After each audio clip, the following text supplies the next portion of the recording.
So Great. thank you so much for that wonderful, wonderful, wonderful introduction. I am so excited to have the opportunity to be here with you guys. I consider this both a blessing and an honor, just to have the opportunity to share with you guys today. I know that we have all had opportunities in our career to serve in different capacities, and we have all had the opportunity to feel like an imposter. So today I want to talk us through what imposter syndrome is, what the impacts are, how we can combat the imposter syndrome, and of course, owning our power. So I want to share my screen with you briefly, and then we will go ahead and get started. Awesome. Yeah. Off to you, Areta. I'm here if you So need anything, okay? our agenda today really will talk about, as I mentioned early on in the introduction, what is imposter syndrome? How does it get rooted, and what are the impacts? How do we slay, as I like to affectionately call the imposter monster, and then how do we own our power? And then we will conclude with some final thoughts. So, imposter syndrome is simply defined as a psychological construct or a pattern in which highly achievable and capable individuals doubt their own abilities, they doubt their accomplishments and or their qualifications despite overwhelming evidence of their competence and their achievements. And I know that you, like I, if you've spent any time in corporate America, you've had opportunities where maybe you've taken on a new assignment or you're just not comfortable in the space that you're in. And so you feel like an imposter. I want to share with you that you're not alone. 70% of all individuals, both male and female, experience imposter syndrome. And 75% of executive women have experienced imposter syndrome in their careers. And so I want to take the time to point out some notable figures that we all know who admittedly have felt like an imposter. And I'm going to start with Miss Serena Williams. Miss Serena Williams is arguably the best tennis player of all time, and certainly the best tennis player of our time. Despite the moniker of Queen of the Court and winning multiple Grand Slams, she has admitted in interviews to feeling like an imposter and not feeling quite good enough. Michelle Obama has said that she often questioned when she was in the White House, did she belong? And that stemmed from some experiences that she had at Harvard. And then Maya Angelou, National Poet Laureate, published author, activist, actress, and dancer, said in the book, I Know Why the Caged Bird Sings, I've written 11 books, and this is going to be the time that they find out. And so if you have ever suffered from imposter syndrome, you're in good company because it typically happens with folks who are high achievers. So it's important to understand where you are among the spectrum of the imposter syndrome. The imposter syndrome can cause rumination over the smallest perceived failures, which leads to overthinking. It leads to overwork. It can lead to procrastination, and worst of all, inaction. And once you accept the designation of being an imposter, you start to experience what we call cognitive bias. And cognitive bias is simply defined as only receiving information that confirms what you think. And so you have the tendency when you're in cognitive bias to only resonate with information that confirms that you are in fact an imposter when we all know that that's not true. It leads you to inaction, which then becomes a self-fulfilling prophecy. So it's really important as we walk through our careers and as we walk through our day-to-day that we understand the impact of the imposter syndrome on us, but where that comes from so that we can stem it. There are a few key questions to ask when you are experiencing or you think you may be experiencing imposter syndrome. It's important to know where it's rooted, because if you can get to the root of a thing, then you can root it out, cure it, and move forward. So let's talk about the environment. Does my environment promote open communication and constructive feedback, or is it dominated by negative criticism and judgment? If you're in an environment that is hypercritical and it feels like it is impossible for you to excel, that could be the root of your imposter syndrome. So you have to examine what's true. Maybe you've set a standard that is so impossibly high that no one could achieve it. So you're left with feeling like a fraud or an imposter. Do I feel supported, unsupported, or isolated in my current environment? And do I lack a sense of belonging or camaraderie? Is there an unhealthy culture of perfectionism or unattainable expectations in my workplace? Or maybe it's in my social circle or in my own head. If the answer to any of those questions is yes, it is very important that you seek a role model, a mentor, or someone who can help to guide your journey and validate your achievements. Remember, the imposter syndrome is a construct of your mind. It isn't reality. It's just about the way that you think. So now let's talk about how we slay the imposter monster. And I like to use these 4 tenets when I find myself in that cycle. And it's a lot of work, but you have to understand and come to terms with what is your unique value proposition? What is that thing that you do that no one else can do quite like you? What is your impact? Once you've determined that, it's also important to become self aware. What are the things that I'm good at? Where are areas where I may need to continue to work? Where are there opportunities for me to continue to develop? And then we set out to build a plan to develop in those key areas while we continue to build on our strengths. Strengths based management, when you're self managed, is an important thing. We lead from our area of strength, which allows us to be authentic and show up as our best selves. And then I like to personally have a mission statement, a vision statement, and a value statement because we all have a life purpose and we all have a calling, whether we know it or not. And your calling pulls you forward. And so if you are true to your calling and you develop a mission for your life and your life's work based around that calling and your purpose, and you align both your vision and your values with that calling, it is very, very difficult to show up as an imposter and to feel like an imposter. This is a lot of work, and I can't overstate how much time should be invested in this phase. I like to take a notebook and sit down and, evaluate what is my unique value proposition? What is my mission? And how do I define goals that align with that so that every day in every assignment, I show up managing to those goals? And as I'm able to do that, I feel good about the contribution that I'm making and I feel good about who I am. And so it will be with you.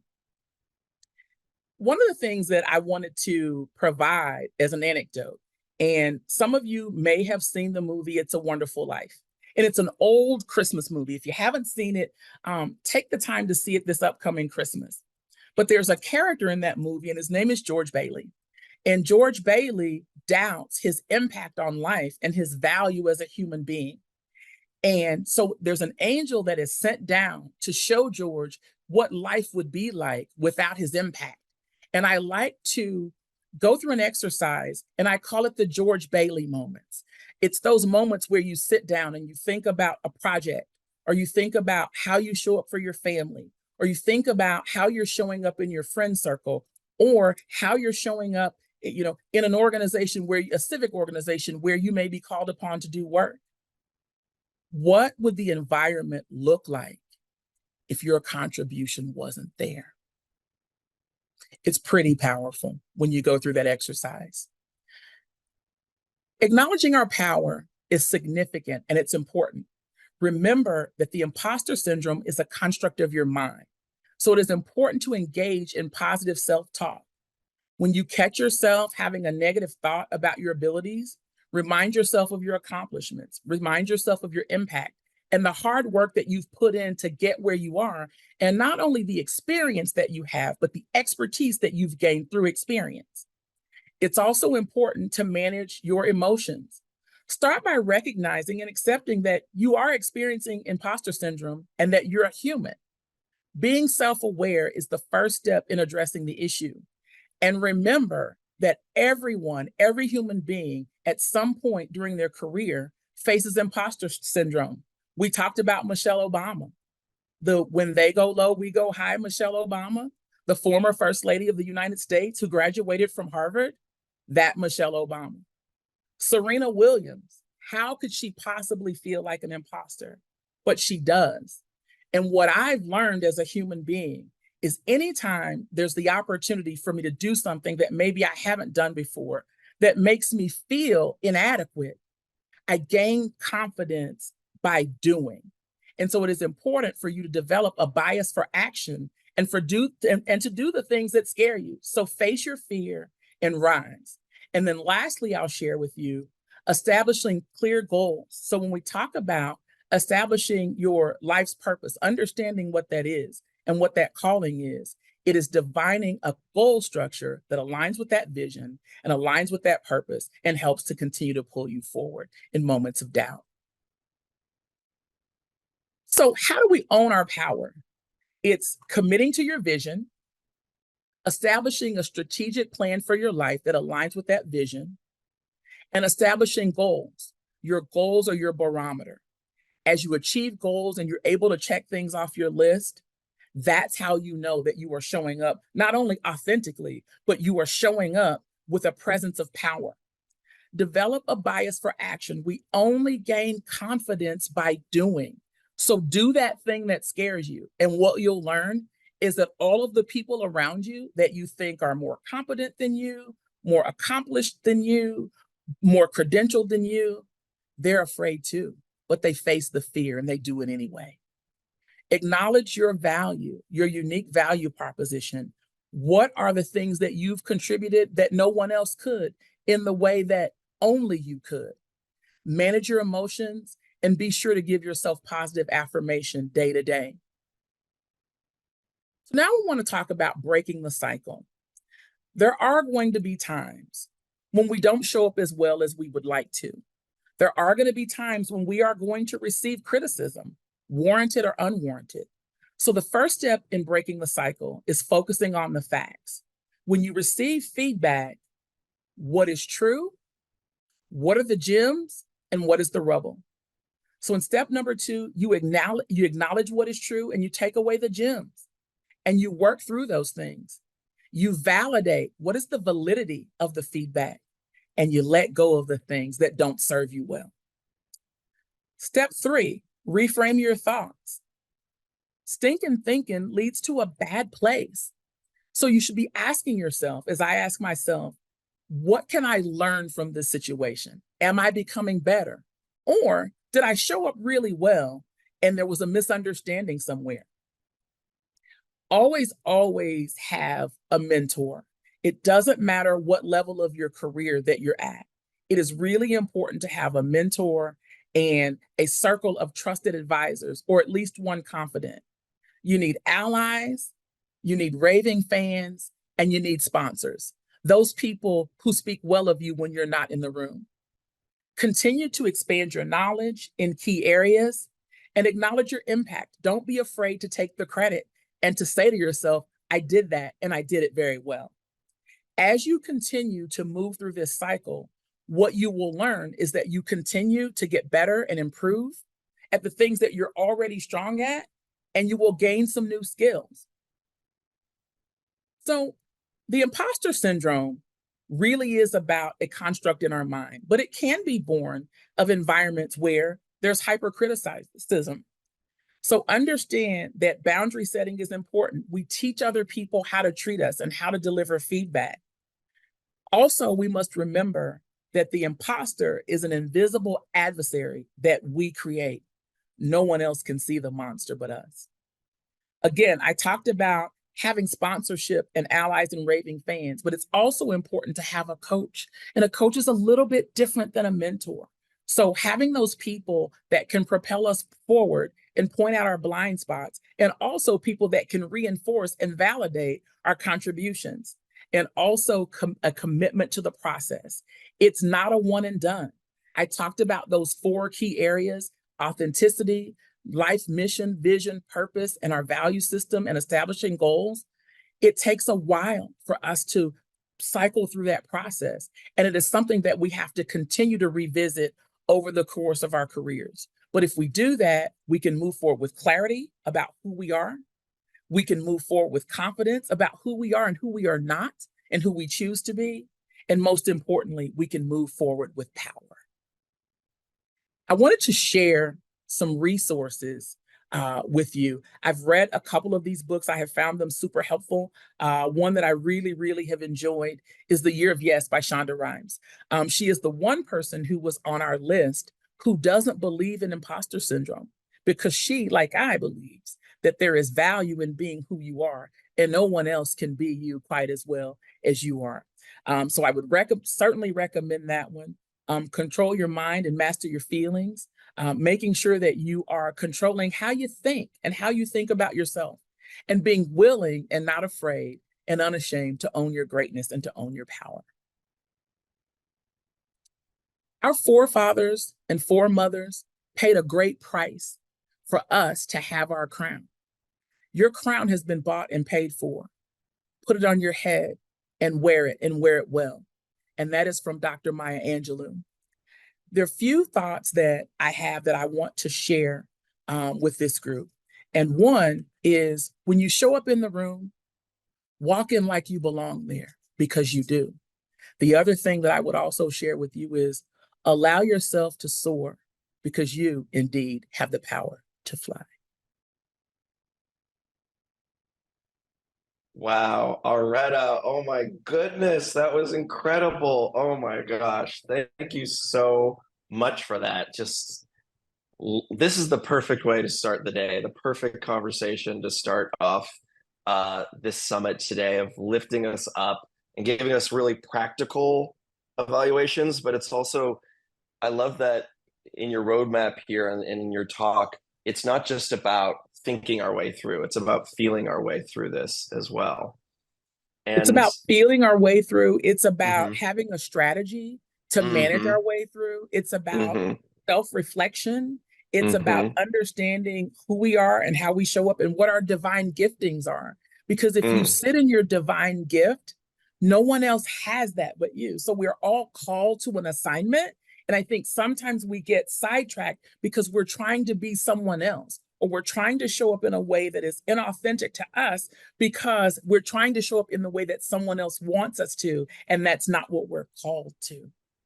right. And there's this, it's like this double-edged thing too, right? Because we're trying to be something that someone else thinks of us, and then it's also what we think they want us to be. So it's two layers removed from who we are.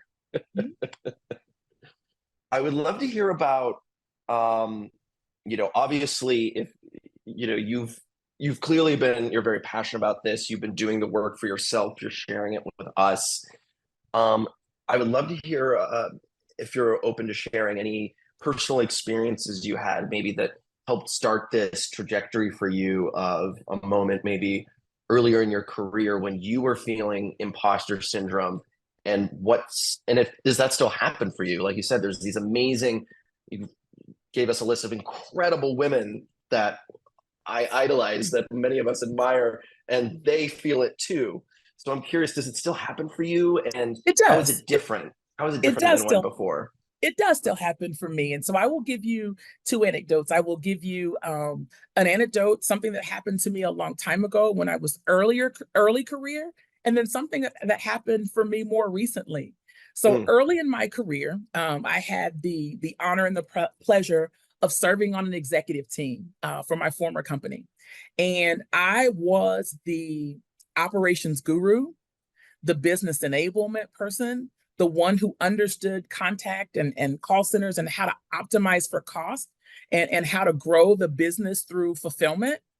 But everyone else that I worked on the team with was either a salesperson or a technology person.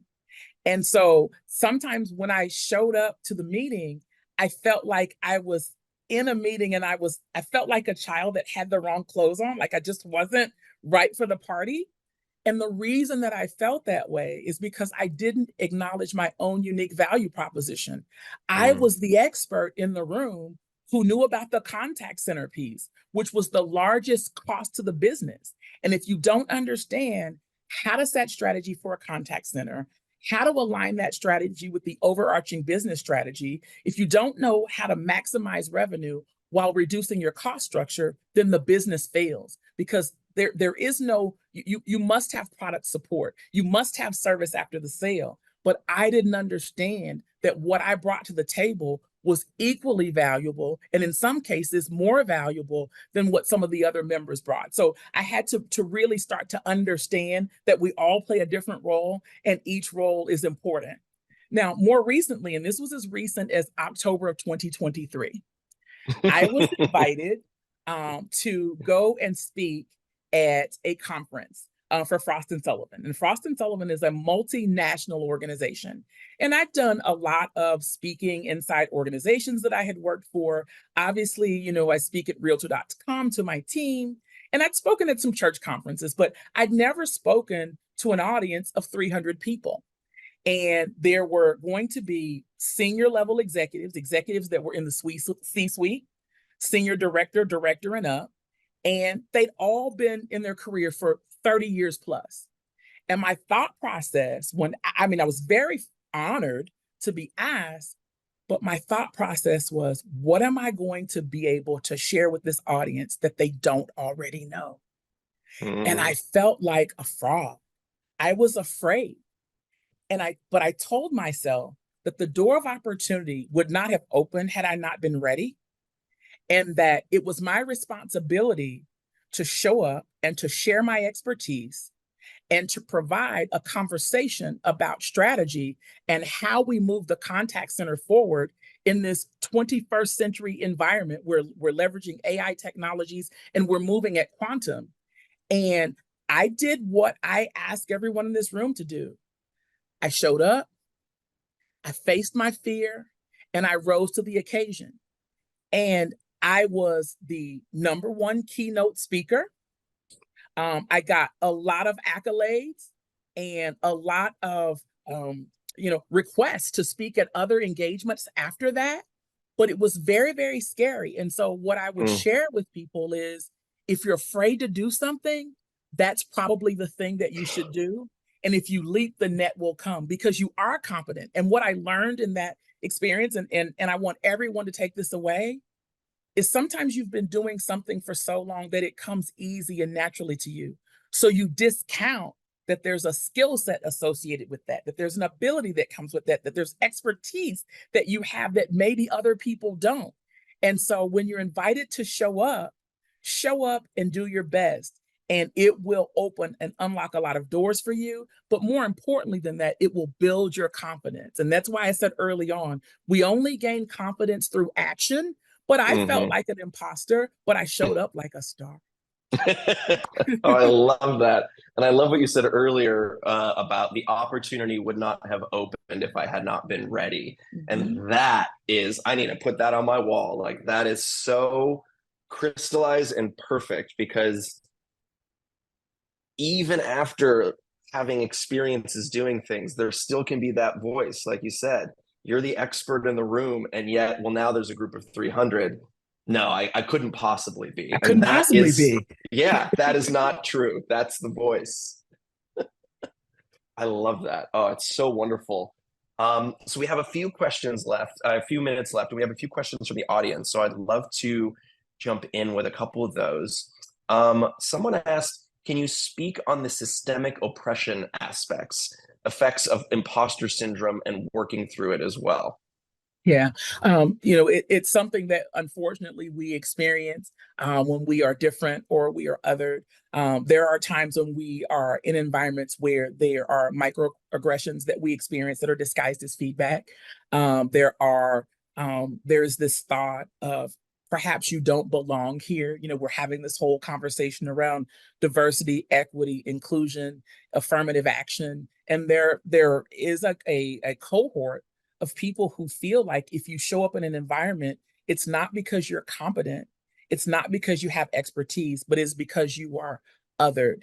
And so I think the way that you manage through that, it's about having conversations with people and being open and being willing to be vulnerable and inviting them to be vulnerable, but more importantly, to be honest about how they're feeling and to share how you're feeling, and then showing up in a way that shows that you are competent, that you are confident, that you are an expert, that you can be counted on to deliver, and that you will always rise to the occasion. And so that is the best way for us to combat that systemic barrier that we often experience in corporate environments because it's there.